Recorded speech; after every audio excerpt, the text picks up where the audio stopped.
Hello everyone. Welcome to Guidify.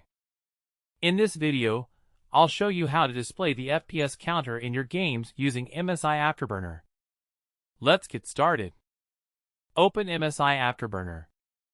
Click the Settings icon. Open the Monitoring tab. Scroll down and find Frame Rate.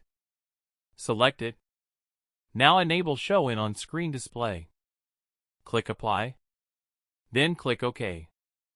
Launch any game. Your FPS counter should now appear while you play. If you don't see it, make sure Riva Tuner Statistics server is running in the background. This program is required for the on-screen display to work. You could also increase the on-screen display zoom in Riva Tuner if the FPS counter looks too small. That's it. If this video helped you, don't forget to like the video and subscribe to Guidify for more helpful tutorials.